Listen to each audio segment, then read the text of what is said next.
Good evening, everyone. So this is the last. Today is the last lecture for the topic elasticity. Uh, Although a very small portion remain. Uh, First of all, which is very important, is stress strain curve for a metal wire. So suppose we have a metal wire. We have a metal wire.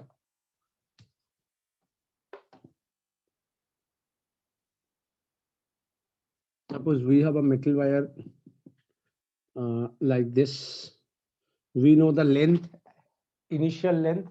We know the cross sectional area, and here we put some weight. Initially no weight is there, so suppose there is a scale, it says 0 and it's written in that way. Okay, so now when you put some weight, so what happened? Mg is acting. As the Mg is acting, that means force is acting. So when the force is acting and you have some cross sectional area, so force per unit area is the stress. So this one is the stress and this one is the strain. So what happened? So as well as we increase the weight, stress increase. So as well as the strain increase, that needle moving down or goes down, that means change in length increase. But the initial length is fixed. So change in length per unit length is the strain. That means strain is also increase. So if we start from the origin, what we realize that stress is directly proportional to strain. So it's moved straight line. As well as you increase the stress, strain is increased. As well as you increase the stress, strain is increased up to a point A. And then you realize from A to some extension, this point is called B, this point is called C. So up to A to B, what you realize, for increasing stress, strain is not directly proportional, and for increasing stress, strain is increased more rapidly than the previous one. But B is the point up to which what you realize, if you remove this stress, it will be retrace, means up to this B point, anywhere if you remove that stress, it will going back. Suppose तुमने 0 ग्राम से शुरू किया, 1 ग्राम, 2 ग्राम, 5 ग्राम, 10 ग्राम, 20 ग्राम, या 1 2 3 4 5 ऐसे करके तुमने wait को बढ़ाते गया, तो लेंथ बढ़ते गया. फिर जब तुम लेंथ को घटा रहे, वेट को घटा रहे हो, लेंथ भी घटते जा रहा है और ये एकदम आके 0 में टच कर लेगा. That means up to B point. So इस B point को बोला जाता है, this B point is called elastic limit or yield point. Elastic limit or yield point. YI ना, YIELD, YIELD, yield point.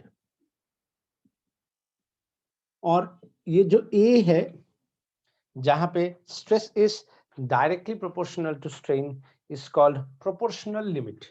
This point is called proportional limit.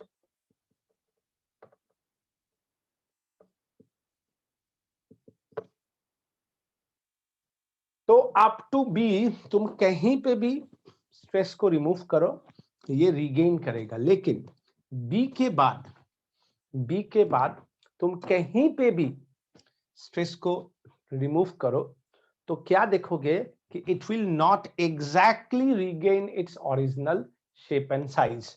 और इसको हम जितना बढ़ाएंगे, हमने क्या देखेंगे, यहां तक देखो क्या था कि as well as we increase the stress, strain is increase. इसके बाद ए पॉइंट के बाद स्ट्रेस को हम बढ़ाएंगे तो स्ट्रेन ज्यादा बढ़ेगा, और इस बी पॉइंट के बाद ये और ज्यादा बढ़ते जाएगा, और ज्यादा बढ़ते जाएगा. देखो, height of the stress is very less, but the distance of the strain is very large.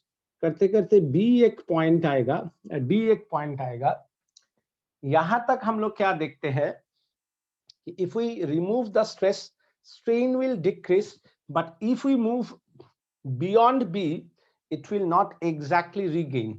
इसको जितना बाद में हम लोग रिमूव करेगा उतना वो ज्यादा, जैसे मानो हम यहाँ पे रिमूव किया तो ये जो 100 मानो 1 मीटर था, मतलब 100 सेंटीमीटर है, बी के जस्ट बाद सी पे किया तो मानो 1% वो बड़ा हो गया, मतलब 101 सेंटीमीटर। लेकिन सी के बाद और भी ज्यादा दूर पे मानो डी पे हम लोगों ने डी तक ले गया, फिर रिमूव किया तो देखा गया 1 सेंटीमीटर की जगह पे हो सकता है 10 सेंटीमीटर वो बड़ा हो गया। Are you getting my point? Is it okay? तो स्पेशली ये जो बी और सी है, ये सी पॉइंट जो कि बी का वेरी वेरी नजदीक है, इसको बोला जाता है परमानेंट सेट। ये लगभग 1% है, तुम और दूर जाओगे यहाँ पे आओगे तो लगभग 30%, तो हम जस्ट यहाँ तक ही दिखा रहे हैं परमानेंट सेट। इसका मतलब है कि इसका इलास्टिसिटी डिक्रीज हो चुका है। ये अगर 1%, अगर हम 1 मीटर लेते हैं तो 1 मीटर वायर अब बड़ा होके 1 मीटर 0.1 मतलब 101 सेंटीमीटर वायर हो गया है, और वो परमानेंट सेट मतलब वो वायर बड़ा हो चुका है। अगर मैं बी के बाद बी और सी के बीच में कहीं पे एक छोटा सा जगह पे करते हैं और इसको जितना ज्यादा ले जाएंगे उतना ज्यादा वो सेटअप करेगा, मतलब उसका इलास्टिसिटी उतना ज्यादा लॉस होगा। और ये जो एरिया है ओ एस मानो सी, इसको हम एफ लिख देता है, ये एरिया जितना बड़ा होगा उसका लॉस उतना ज्यादा होगा, मतलब उसका इलास्टिसिटी उतना ही वीक होते जा रहा है। Is it clear?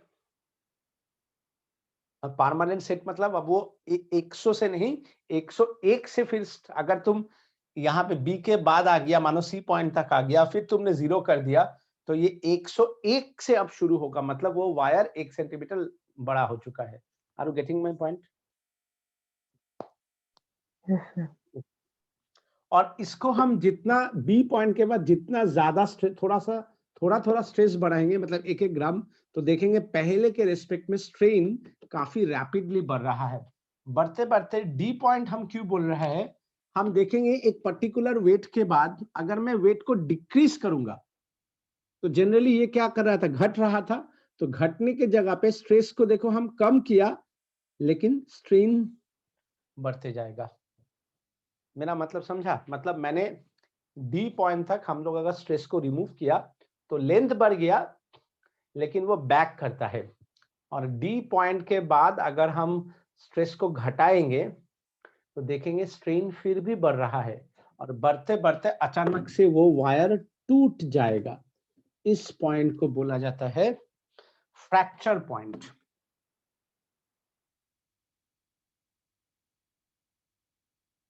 Are you getting my point? मतलब वो वायर में इतना वेट हो गया है कि वो वायर अब थोड़ा बड़ा होकर टक से टूट जाएगा। समझा?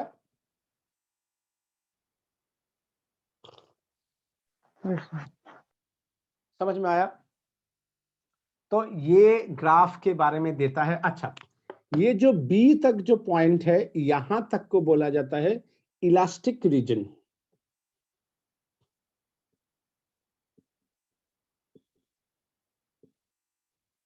और बी के बाद का जो पॉइंट है इसको बोला जाता है प्लास्टिक। मतलब इसके बाद जो है बी के बाद अगर वो ज्यादा हो गया तो वो कभी भी 100% रिकवर नहीं करेगा। तुम्हें जब उसका खत्म, तुम सब वेट उतर निकाल दो तो देखोगे वो वेट पहले मतलब लेंथ पहले से थोड़ा भी हो तो ज्यादा ही होगा। क्लियर? Yes, sir. अच्छा, that E point is called fracture point. D के बाद क्या करता है, हम देखते हैं कि वेट को विड्रॉ करने मतलब स्ट्रेस को हम कम करें तो भी देखेंगे स्ट्रेन बढ़ रहा है, मतलब हमें समझ जाना चाहिए अब वायर टूटने वाला है। ठीक है? Up to this is it okay? Yes, sir. अच्छा, इसके बाद देखो इसके ऊपर बेस करके कुछ छोटा छोटा पॉइंट्स आता है, जैसे classifications of material on the basis of stress strain curve. Number 1, ductile material. ये डक्टाइल प्रॉपर्टी तुम लोग केमिस्ट्री में भी पढ़ा है कि कोई भी मटेरियल का, जैसे स्पेशली मेटल्स का डक्टाइल प्रॉपर्टी कब कौन किस तरह का मटेरियल डक्टाइल प्रॉपर्टी को शो करता है।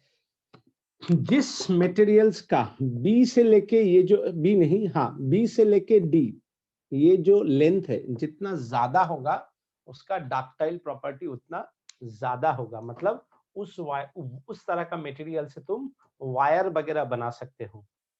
मतलब तुम उसको टान के पतला, ऐसे पतला पतला वायर कर सकते हो। समझा मेरा बात? Is it clear?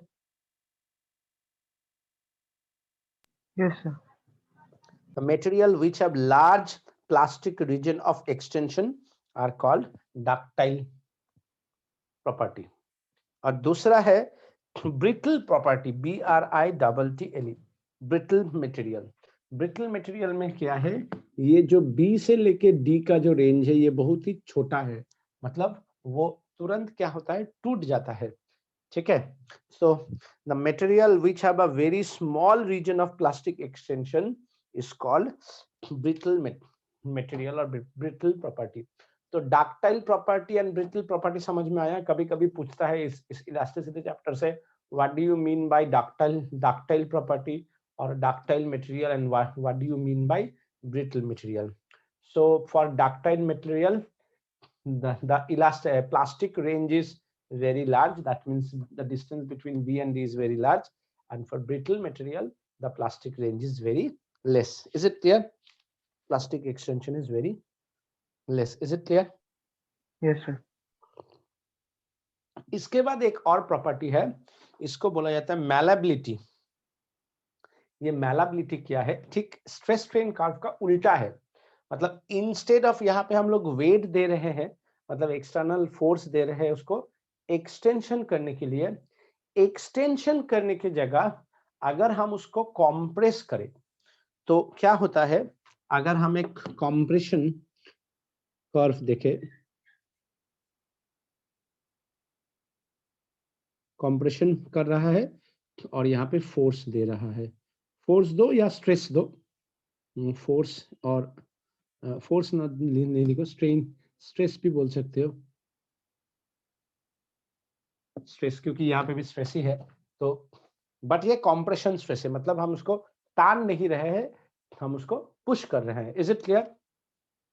हम क्या देखेंगे कि यहाँ पे भी जैसे जैसे हम उसको पुश कर रहे हैं, मतलब प्रेशराइज कर रहे हैं, तो ये डायरेक्टली प्रोपोर्शनल इसका इलास्टिसिटी, हम जहां रिमूव करेंगे वो फिर रिगेन करेगा। Are you getting my point ना? हम इसको जैसे टान सकता है, हम उसको ऐसे करके प्रेशराइज भी कर सकता है। तो जब प्रेशराइज को हटा देंगे तो वो क्या करेगा, फिर बैक करेगा। Is it clear? Yes, sir. तो ये जो आएगा यहां तक आएगा, फिर ये ऐसे थोड़ा सा ऐसे जाएगा, जिसको हम बोलते हैं यील्ड पॉइंट, और इसके बाद ये क्या होता है, प्लास्टिक रीजन में आ जाता है। और ये जो रीजन है, ये जो रीजन आ गया, इस रीजन में हम लोग क्या करते हैं, मानो इसको बी डैश मान लिया, ये जो रीजन है, जो जो प्लास्टिक रीजन में आ गया, इससे हम लोग क्या करते हैं, मटेरियल को नया नया शेप देते हैं। जैसे पतला पतला शीट बनाते हैं मटेरियल्स का, या उसका यहाँ पे देखो ना, बहुत अच्छे से लिखा हुआ है, when a solid is compressed, a stress is reached beyond which it cannot recover its original shape and size, जो मैंने बोला। हाँ, after the deforming forces removed, यहाँ पे a dash is the plastic elastic proportion limit, और b dash is the yield point। हाँ, a dash is the elastic limit for compression, the solid then behave like a plastic body, यहाँ पे b dash होगा। the yield point b dash obtained under compression is called the crush point। अच्छा, इस point को, yield point को बोला जाता है क्रश पॉइंट। मतलब इस क्रश पॉइंट के बाद हम उसको तोड़ मरोड़ के अपना तरीका से इसको कर सकते हैं। After this stage, metals are said to be malleable, that is they can be hammered or rolled into thin sheets, for example gold, silver, iron, etc। ठीक है, तो ये जो है इसी को बोला जाता है malleable प्रॉपर्टी। मतलब इस जब हम उसको कॉम्प्रेशन कर रहे हैं यील्ड पॉइंट या क्रश पॉइंट के बाद, वो अपना प्लास्टिक रीजन में चला जाता है और फिर हम उसको अपना तरीका से उसका शेप दे सकते हैं। ठीक है, इसीलिए तुम देखना इसी चीज को कभी कभी, हाँ, कंप्रेस के जगह पे या एक्सटेंशन के जगह पे हम लोग कभी कभी हीट देते हैं। हाँ, जैसे देखना सोनार के दुकान में सोना को पहले क्या किया जाता है, गर्म किया जाता है। तो गर्म करने से दो चीज होता है, उसका इम्प्योरिटीज सब चला जाता है, तो वो प्योर फॉर्म में आ जाता है। और फिर जब प्योर फॉर्म में आता है, फिर उसको हम थोड़ा हीट देके मुझे जैसा ऑर्नामेंट बनाना है उस हिसाब से उसको ठक ठक ठक ठक करके हथौड़ा से मारते हैं। तो वो जो हथौड़ा से मार रहा है, मतलब हम लोग बेसिकली स्ट्रेस देके उसको एक नया शेप दे रहे हैं। और उसको जब हम वो कर रहे हैं, वो गर्म हालत में करते हैं। जब हम गर्म हालत में करते हैं, मतलब वो अपना इल्ड पॉइंट या क्रश पॉइंट को ओवर कर चुका है। अब हम उसको जैसा शेप देना चाहेगा, वो वैसा शेप में चला जाएगा। फिर जब वो ठंडा होगा, वो परमानेंट सेट में आ जाएगा। Are you getting my point? Yes इसलिए सर। देखना, तलवार बनाना या आयरन का कोई वेपन्स बनाना है, तो देखना लोहार लोग उसको पहले क्या करता है, बहुत ज्यादा गर्म करता है। गर्म करने के बाद उसको हैमर करके उसका शेप बनाता है। और जब वो शेप बन गया, गर्म हालत में शेप बनाता है, ठंडा करके नहीं बनाता है, क्योंकि कंप्रेस करना बहुत मुश्किल है। तो उससे अच्छा उसको गर्म करके हथौड़ा से मार मार के उसको शेप बनाता है। और जब वो शेप बन गया, फिर अचानक से देखना उसको पानी में चुबो देता है। कभी ये बात ख्याल किया है? জল না তেল? জল, তেলে দিলে তো আগুন লেগে যাবে বাবু। আরে এত পাতলা লাগে না। জল জল জলে দিলে কি হয়, জলে কি হয়, ফট করে ওটা ওটা কি হয় যে জলটা নিয়ে নেয়, ফট করে ঠান্ডা হয়ে যায়। জলে দিলে তো ভেঙে যাবে না? কেন ভাঙবে? তুই যে আয়রন টাইরন যত না। কিছু করে, দেখবি করার পর যখনই পুরো গরম টম হয়ে গেল, হয়ে যাওয়ার পর শেপ হয়ে গেল, সঙ্গে সঙ্গে ওটাকে জলে দিয়ে দে। যে জলে দিয়ে দিলে কি হয় বলতো, যে হঠাৎ করে ওটা স্টপ হয়ে যায়, মানে ও পার্মানেন্ট শেপটা একদম স্ট্রং হয়ে যায়। আর এইভাবে মানে কাঁচা লোহাকে পাকা লোহাও করা হয়। মানে আহ, কি বলবো তোকে, সফট আয়রনকে ওই তাকে বলে হার্ড আয়রনে কনভার্ট করা হয়। বুঝতে পারলি? Yes sir. Is it clear? अच्छा, इसके बाद एक और पार्ट है, that is called elastomer. So what is elastomer? Elastomer is that कि किसी किसी पर्टिकुलर मटेरियल पे देखा गया है कि हमको ये डायरेक्ट स्ट्रेट लाइन नहीं होके किसी किसी पर्टिकुलर मटेरियल पे देखा गया है, ये मेरा स्ट्रेस है और ये मेरा स्ट्रेन है। तो थोड़ा सा स्ट्रेस देने से स्ट्रेन काफी ज्यादा होता है, और अगर हम उसको रिमूव करते हैं तो वो रिगेन भी कर जाता है। Are you getting my point? मतलब it's not directly proportional, but by very small change in stress, strain is change very large, but when we remove that deforming force, it will regain its original shape and size. That is called elastomer. Is it clear?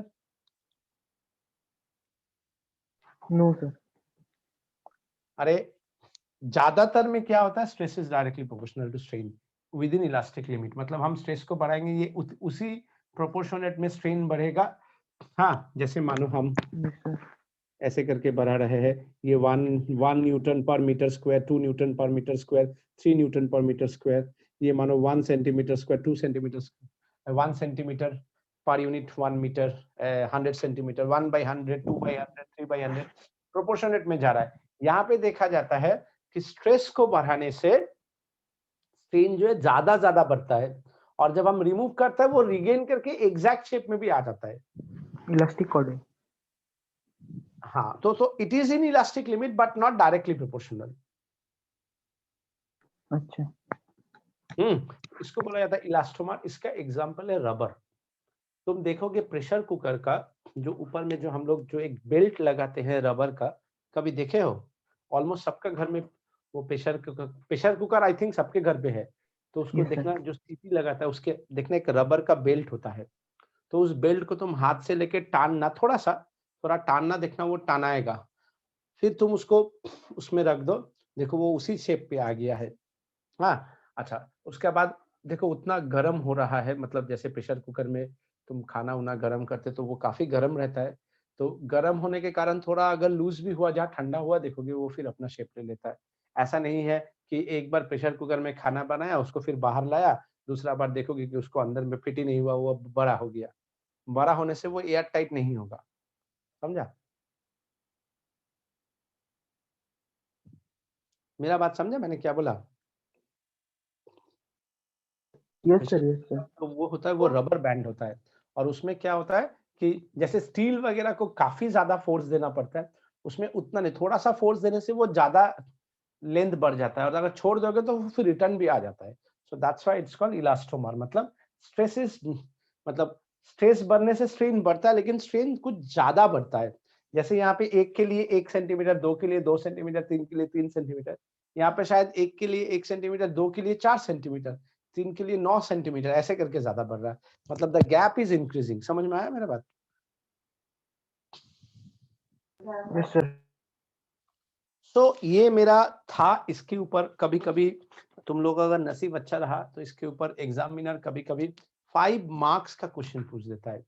हाँ, और कभी कभी 2 marks, 3 marks, कभी कभी 1 marks, कभी कभी elastomer क्या है, हाँ, कभी कभी तुम्हारा मैलेबिलिटी क्या है, कभी कभी ब्रिटल क्या है, डक्टाइल क्या है, स्ट्रेस टर्न कर्व में फ्रैक्चर पॉइंट क्या है, इल पॉइंट क्या है, ये सब डिफरेंट डिफरेंट चीज they can ask you. Permanent set क्या है। अच्छा, इसमें से ये जो है इसको हिस्टेरिसिस लॉस फॉर इलास्टिसिटी भी बोला जाता है। ये जो एरिया है, ये एरिया जितना बड़ा होगा उसका इलास्टिक लॉस उतना ज्यादा होगा। ठीक है, तो इस लूप को बोला जाता है हिस्टेरिसिस लॉस। ठीक है, फॉर इलास्टिसिटी। तो तुम्हें पूछ सकता है कि what is hysteresis loss. 2 curve दे देगा, एक का बड़ा एक का छोटा, बोलेगा किसमें ज्यादा हिस्टेरिसिस लॉस है, तो जिसका एरिया ज्यादा है उसका लॉस ज्यादा है। ठीक है, यस सर। अच्छा, इसको छोड़ के एक लास्ट टॉपिक है, that is called Poisson's ratio.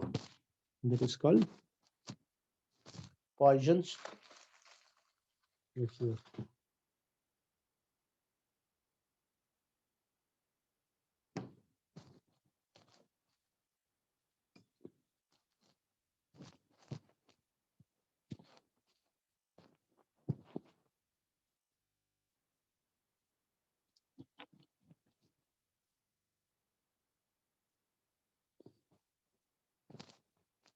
तो देखो पॉइजन्स रेशियो क्या है कि मानो मेरे पास एक रॉड है जिसका लेंथ L है एंड डायमीटर D है। तो अगर मैं बाय स्ट्रेचिंग इसका लेंथ बढ़ाता हूं, या बाय कॉम्प्रेशन अगर इसका मैं लेंथ घटाता हूं, तो अगर मैं बाय स्ट्रेचिंग लेंथ बढ़ाऊंगा तो डायमीटर बढ़ेगा या घटेगा? घटेगा सर। घटेगा। और अगर मैं बाय स्ट्रेचिंग लेंथ अगर बढ़ाऊंगा घटाऊंगा तो डायमीटर बढ़ेगा। बढ़ेगा। Why? Because the volume is remain constant. So मानो मैंने लेंथ को बढ़ाया तो ये मेरा एक्सटेंडेड लेंथ हुआ, और डायमीटर मेरा डिक्रीज किया, सो डी माइनस डेल डी। तो ये इधर में जो चेंज हो रहा है इसको बोला जाता है लॉन्गिट्यूडनल स्ट्रेन, और ये जो माने नॉर्मल टू द सरफेस होता है इसको बोला जाता है लैटरल स्ट्रेन। तो Poisson's ratio is lateral strain by longitudinal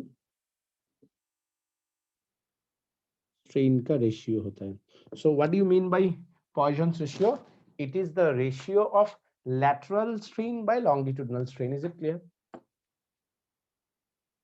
yes sir. तो अब देखो अगर मैं lateral strain को del d by d लिखूं तो longitudinal strain को del l by l। अब देखो ये तो बात श्योर है, एक घटेगा तो दूसरा बढ़ेगा। यस सर, तो माइनस यस साइन। सर। तो यहाँ पे एक नेगेटिव होगा, उसको पॉजिटिव करने के लिए हमें एक नेगेटिव साइन लेना पड़ेगा। तो तुम्हारा Poisson's ratio is minus del d by d by del l by l. Is it clear?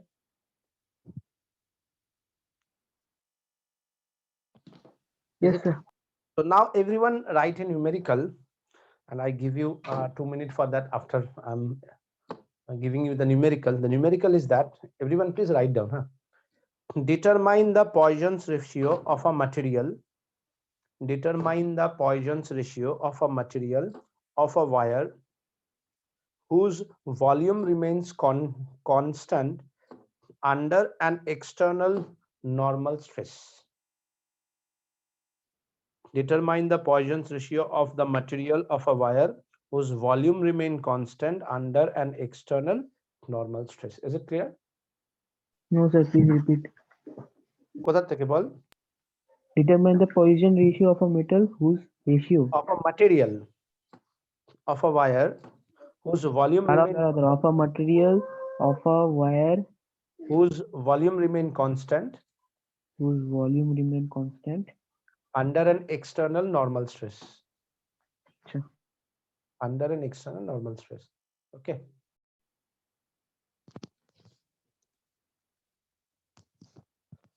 Anyone tell me what is the Poisson's ratio? Hello. Am I audible?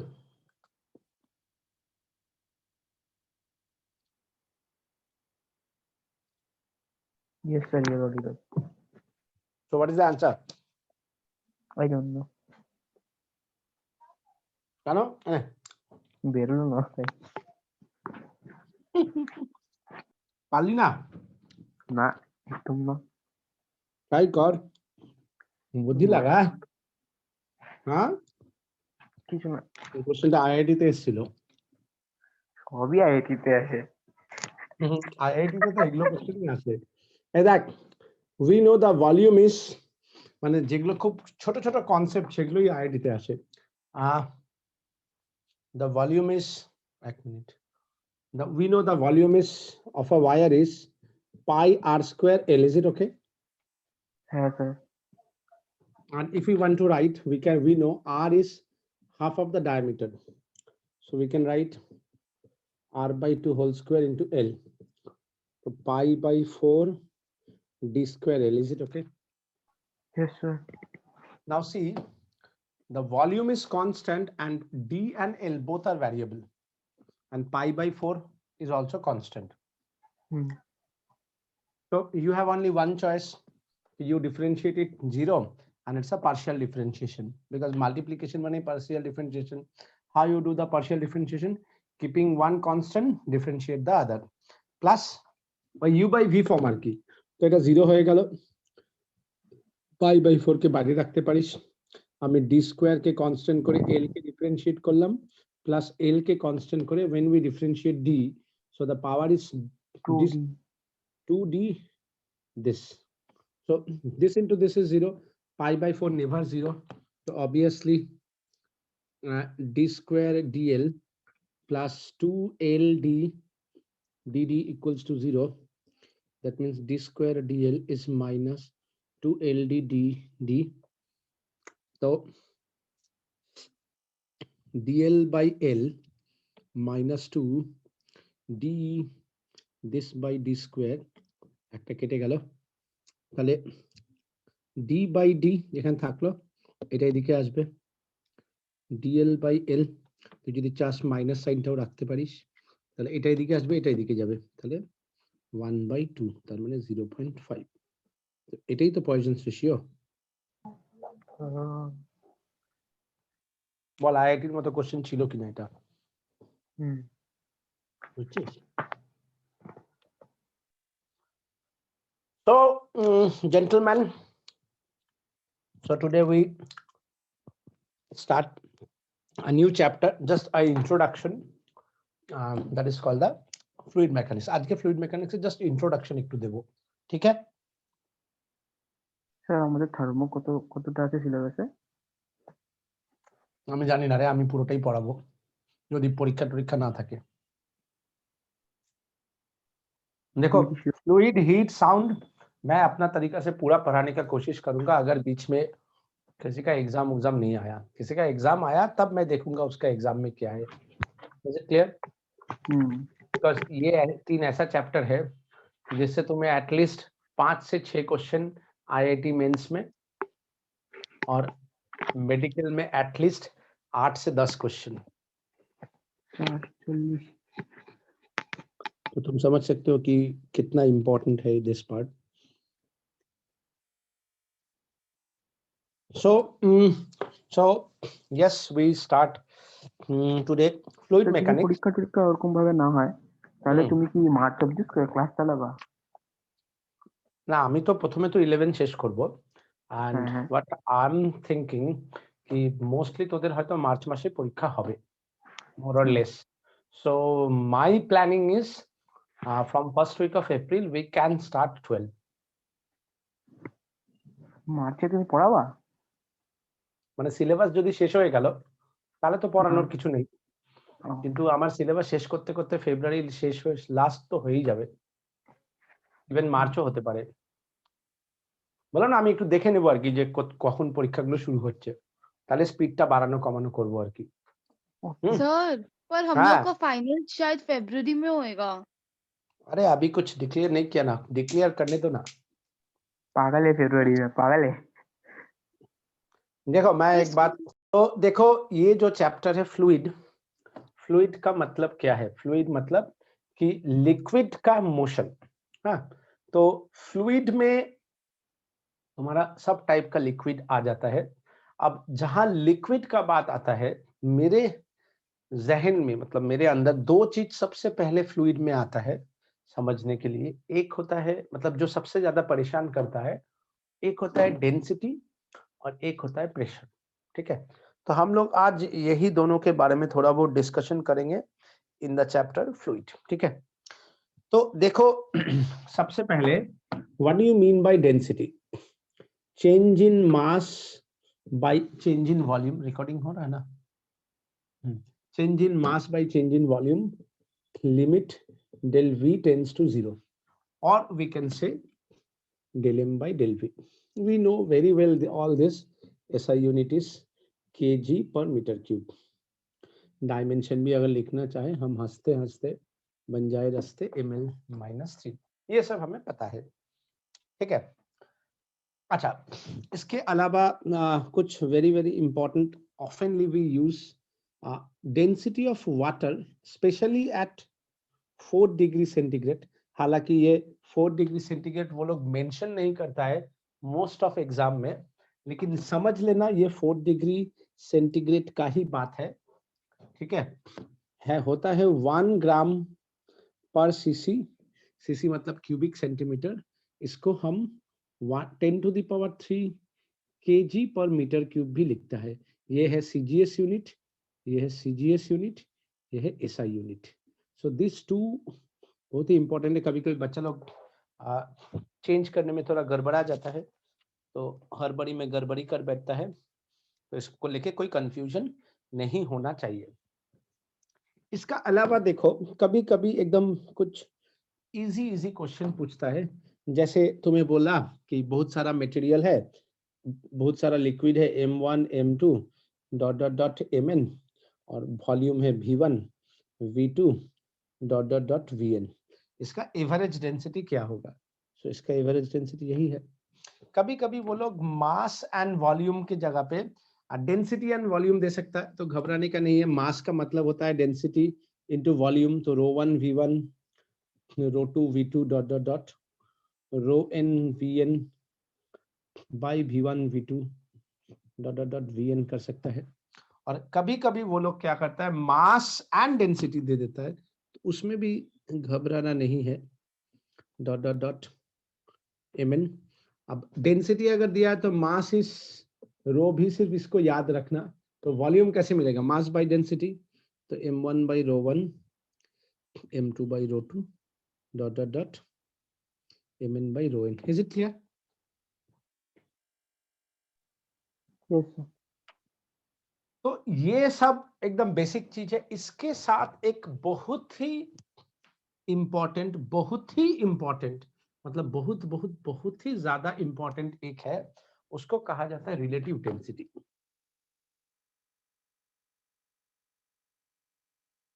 देखो ये देखने में लगेगा ये बहुत ही सीधा साधा है, लेकिन इसके ऊपर खतरनाक खतरनाक क्वेश्चन होता है। So that's why it's a very very important relative density. तो देखो रिलेटिव डेंसिटी जो होता है वो होता है density of any object, any liquid, any solid, anything with respect to the density of water। मतलब वाटर को हम लोग रेफरेंस मानते हैं specially at 4 degree centigrade, that is 1 gram per CC और 10⁻³ kg पर मीटर क्यूब। अब होता क्या है, जैसे बोल दिया relative density of iron is 7.2, तो रिलेटिव डेंसिटी ऑफ आयरन 7.2 मतलब उसका डेंसिटी कितना हो गया देखो। तो relative density of iron, relative density of iron अगर 7.2 हो गया मतलब density of iron by density of water, so density of iron हो गया 7.2 ग्राम पर सीसी, या तो 7.2 इंटू 10⁻³ kg पर मीटर क्यूब। तो इसीलिए वो लोग क्या करता है, डायरेक्ट नहीं देके रिलेटिव डेंसिटी का फॉर्मेट में दे देता है, जो कि बहुत ज्यादा इंपॉर्टेंट है। Is it clear? Yes, sir. तो ये रिलेटिव डेंसिटी बहुत ज्यादा इंपॉर्टेंट है। इसके बाद है रिलेटिव डेंसिटी के बाद एक और इंपॉर्टेंट है, वो है प्रेशर। आज हम ये दोनों के बारे में पढ़ेंगे और फिर नेक्स्ट क्लास से हम लोग शुरू ही करेंगे। एक चीज है, तुम लोग का ये भी सिलेबस में नहीं है, आर्किमिड्स प्रिंसिपल, शायद तुम लोग को 9th में पढ़ा है कि 9th का पढ़ने के ऊपर कुछ नहीं होता है, तो सिलेबस में नहीं है, लेकिन फिर भी मैं पढ़ाऊंगा क्योंकि फ्लूइड बिना आर्किमिड्स प्रिंसिपल का अधूरा है। तो जो भी हो, अभी मुझे वो सब नहीं पढ़ना है, अभी मैं पढ़ूंगा इसके बाद प्रेशर। तो देखो प्रेशर में क्या है,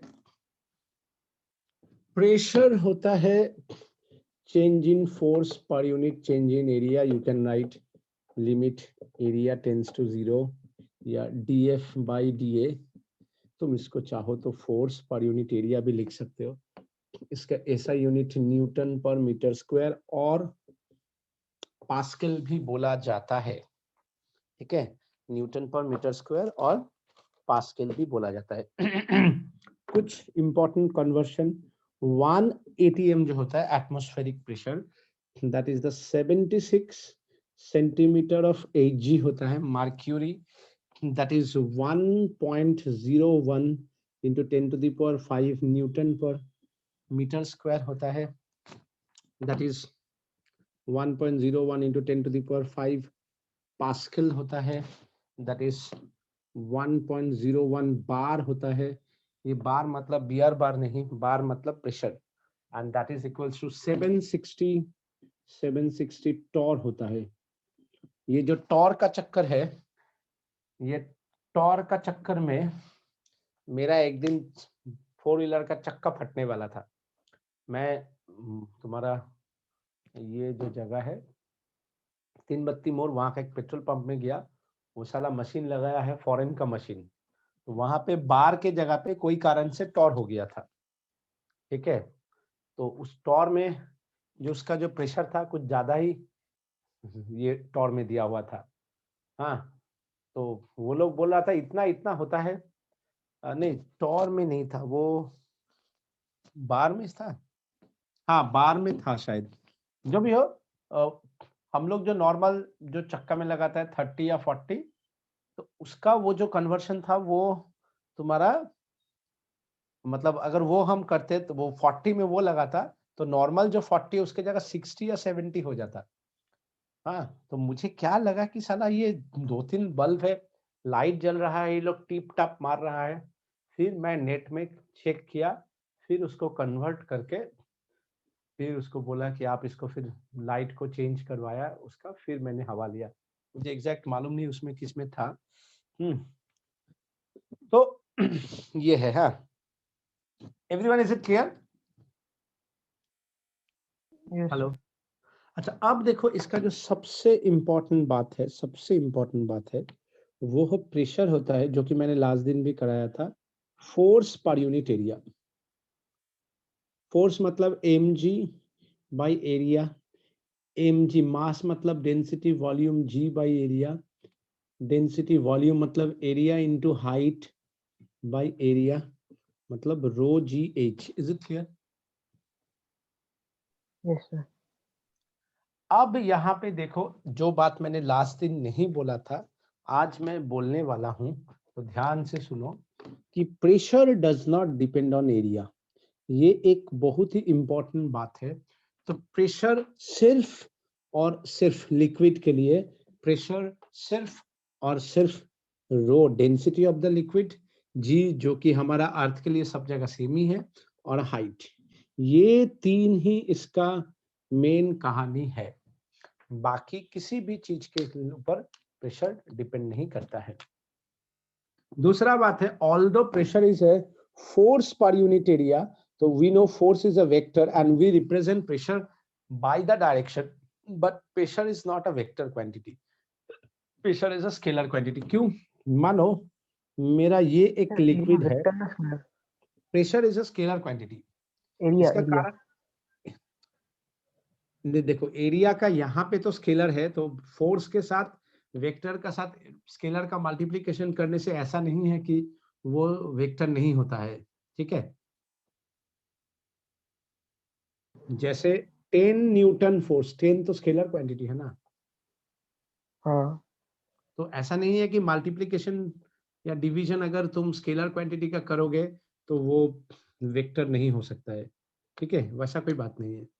इसका कारण क्या है, जैसे मानो कोई एक पॉइंट हम लोगों ने ले लिया, तो प्रेशर जो है चारों तरफ से लगता है। Are you getting my point?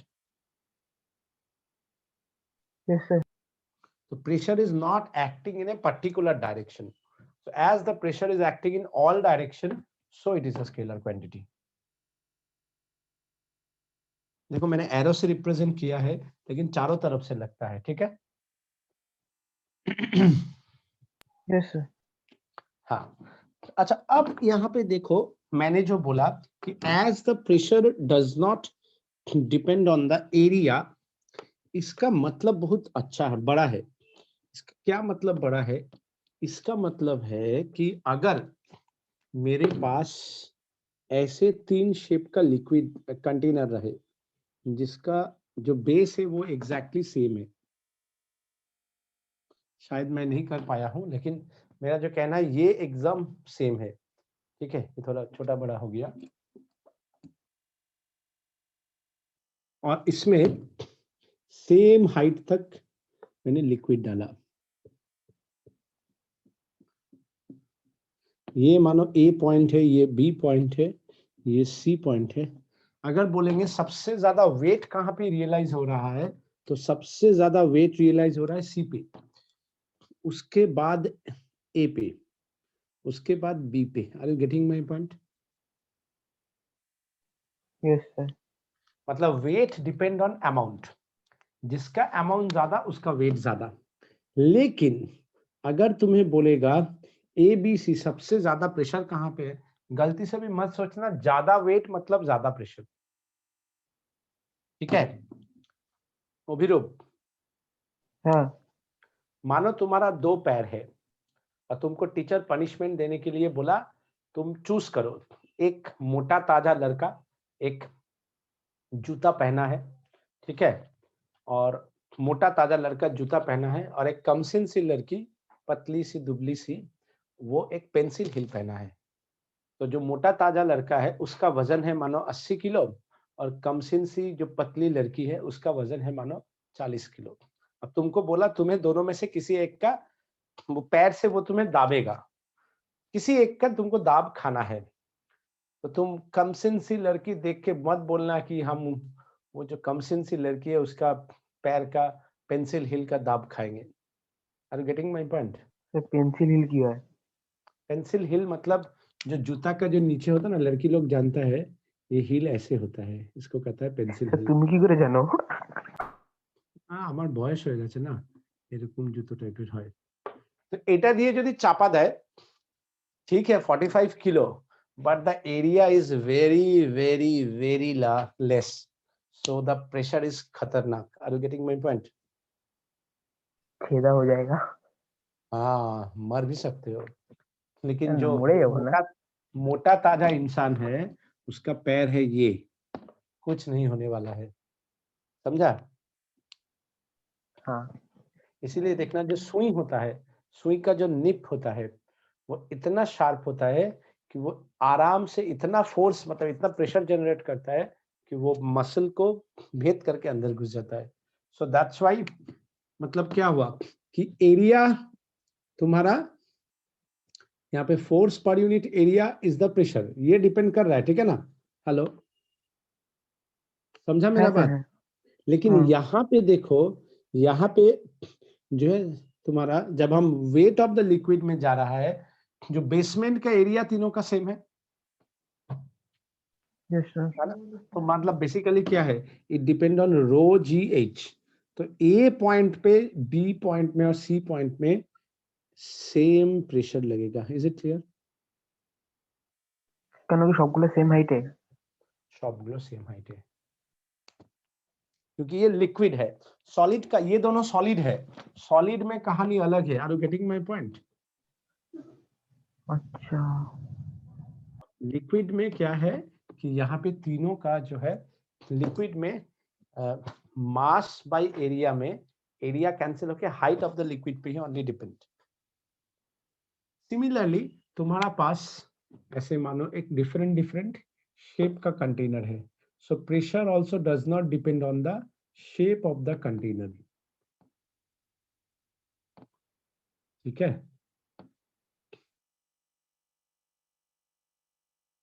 कुछ भी शेप बना दो।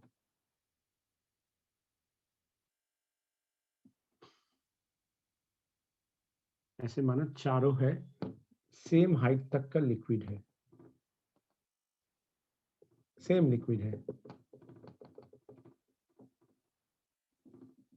तो pressure at A, pressure at B, pressure at C, pressure at D, अगर सेम लिक्विड है, what do you mean by same liquid? Density is remain same. तो pressure at A is equals to pressure at B is equals to pressure at C is equals to pressure at D. Are you getting my point? Yes sir. So I think you understand that part.